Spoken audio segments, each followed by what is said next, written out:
शहर को नई आपसी मिली। अपना गौरव माननीय कर्नल श्री मानवेंद्र सिंह जी जसोद सु निवेदन है कि आप पधार और इस जनता ना अनुग्रहित करें।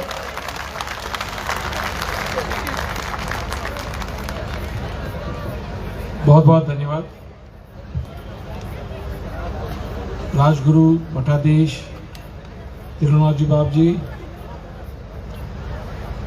विधायक महोदय, बहन अंजना जी, प्राचार्य महोदय, हमारा पुराना साथी लक्ष्मीनारायण जी, जनक सिंह जी,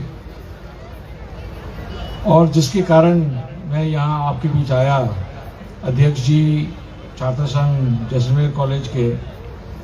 और वास्तव में सही है कि मैं पहली बार आ रहा हूँ उस कॉलेज के कई कार्यक्रम में, कॉलेज में प्रवेश भी पहली बार करा है। और संजोग की बात है कि जिस नाम के जो इनका नाम है उसी नाम को लेकर हम पूरे दुनिया में घूमते हैं। और अध्यक्ष जी ने अपने उद्बोधन में जैसलमेर के इष्ट, कुलदेवी और सभी लोक देवताओं को याद करा। जब मैं जैसलमेर को याद करता हूँ तो मेरे लिए हमेशा जैसलमेर स्वाभिमान का केंद्र है, स्वाभिमान का केंद्र बिंदु जैसलमेर है। तो इसलिए मैं हमेशा जो परिचय देता हूँ जैसलमेर का, मैं स्वाभिमान के हिसाब से देता हूँ कि स्वाभिमान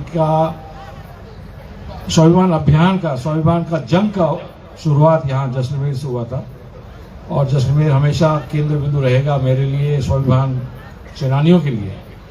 और उसी स्वाभिमानी नगरी में आज इस भव्य कार्यक्रम में और मंच पर रूपाराम जी और हम यही चर्चा कर रहे थे कि छात्र संघ के कार्यक्रम होते हैं, बहुत भव्य होते हैं, परंतु कॉलेज की कार्यक्रम में, छात्र संघ के कार्यक्रम में इतना अनुशासन दिखना एक बहुत बड़ी बात है, बहुत विशेष बात है जैसलमेर के लिए। और मैं बहुत प्रभावित हुआ, मैं बहुत प्रसन्न हुआ कि आज इतना अनुशासन तरीके से आपने इस कार्यक्रम का आयोजन करा है।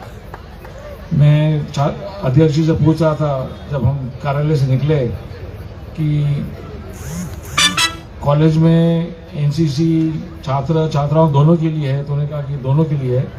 तो विशेषकर एनसीसी के सभी कैडेट्स को मैं शुभकामना देना चाहता हूं कि आप इसी वर्दी का जो आपने जो गर्व से पहना है, आगे आप वर्दी पहनते रहिए और आगे बढ़ते रहिए वर्दी पहन में। और वर्दी का संबंध हमारा हमेशा रहा है और इसी विभाग को लेकर आज एक मांग आई है अध्यक्ष जी की तरफ से छात्रावास के नामकरण के लिए। मैं निश्चित रूप से प्रयासरत रहूंगा, मुझसे विश्वास है कि छात्रावास का नामकरण हो जाएगा। जो भी कागजी कार्रवाई, केवल कागजी कार्रवाई की कमी से ये रुक सकता है, बाकी तो कोई कारण भी नहीं है कि ऐसा काम रुके।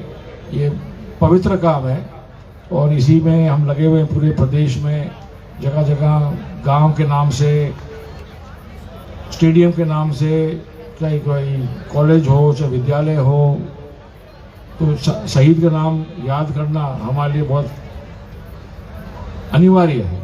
क्योंकि हम उनके लिए, उनके परिवार के लिए क्या दे सकते हैं, जिन्होंने अपना जीवन दिया है, उन्होंने अपना युवाओं का समय दिया है। इससे बड़ा बलिदान कोई हो नहीं सकता। और उस बलिदान को मध्य रखते हुए हम अपनी तरफ से जो भी प्रयास करें हमें करना चाहिए। अभी यशवर्धन सिंह जी यहाँ विराजमान थे, अभी उनको ट्रेन पकड़नी इसलिए वो यहाँ रहे, अभी चले गए। परंतु ऐसे काम में जब भी मुझे कोई अटकाव आता है जयपुर में, यशवर्धन सिंह जी की भाषा का मैं पूरा उपयोग लेता हूँ। क्योंकि जब भी मुझे लेटर कोई ड्राफ्ट करना हो तो मैं लिखता हूँ और फिर यशवर्धन सिंह जी को दिखाता हूँ। 2-3 ऐसे लेटर हुए हैं, ऐसे पत्र हुए हैं जो मुझे ऊपर लेवल तक पहुँचाने थे। तो यशवर्धन सिंह जी का जो अनुभव है भाषा का और विधि का, मैं उनका पूरा उपयोग लेता हूँ। और यशवंत सिंह जी ने अपने उद्बोधन में संविधान के बारे में कहा था कि सभी छात्रों को संविधान का समझ होना चाहिए। और उसी पर मैं विचार कर रहा था कि हम यहाँ इस कॉलेज के कार्यक्रम में हैं और राजनीति से मेरा इतना लगाव नहीं जितना आध्यात्मिक और अध्ययन से मेरा लगाव है। सब जानते, मेरे मित्रगण सब जानते ही हैं। और छात्रों के लिए मुझे एक बात बार बार याद आ रही थी और संविधान को लेकर बात याद आई। हम सब जानते हैं कि संविधान सभा और संविधान की समिति और संविधान की कमेटी और संविधान के अध्यक्ष और संविधान के सबसे प्रमुख मार्गदर्शक बाबा साहब भीमराव अंबेडकर थे। और बाबा साहब के ग्रंथ, पुस्तकें, उनके लेख हम पढ़ते आए हैं, परंतु संविधान के प्रतीक और भारत के प्रतीक और एक उनका उद्बोधन है जो चर्चा में नहीं आता और मैं उसको हमेशा याद करता हूं। 29 नवंबर 1949 29 नवंबर 1949 संविधान सभा का अंतिम दिवस था, जब संविधान को एक्सेप्ट करना था, आगे भेजना था राष्ट्रपति जी को हस्ताक्षर के लिए। और उसमें दो ढाई साल का जो बहस था संविधान को बनाने का, अंतिम उद्बोधन बाबा साहब का था।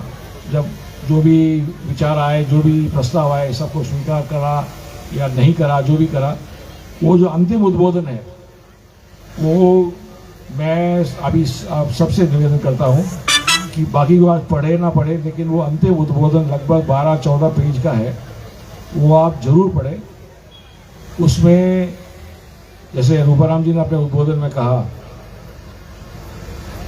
देश के बारे में है और एक देश के भविष्य के बारे में है, और देश के भविष्य में दो जो चुनौतियां आने वाली हैं उसके बारे में वो उद्बोधन है। अब उस उद्बोधन को हो गए 73 वर्ष, और जो चुनौतियां उस समय बाबा साहब ने बात करी थी वो वास्तव में वो चुनौतियां आज दिख रही है। इसलिए मैं आपसे निवेदन करता हूं कि आप अध्ययन और आध्यात्मिक, जैसी आपकी इच्छा हो, आप हमेशा उसको प्राथमिकता दीजिए, क्योंकि ये पद आते हैं जाते हैं, परंतु मानव सुधार के लिए आत्मा और विचार हमेशा पवित्र रहने चाहिए। यही मैं आप सबसे, क्योंकि अभी महीने भर में आपकी परीक्षाएं स्टार्ट होगी और जो कॉलेज छोड़ने वाले हैं, एक नया जीवन, जब नया मार्ग पर आप जाएंगे, तो वो बात आप हमेशा याद रखिए कि आपका जो योगदान रहे देश के लिए, पूरी पवित्रता से रहे, अच्छे विचारों से रहे और अच्छी सोच से रहे। यही प्रार्थना मैं आपके बीच लेकर आया हूँ।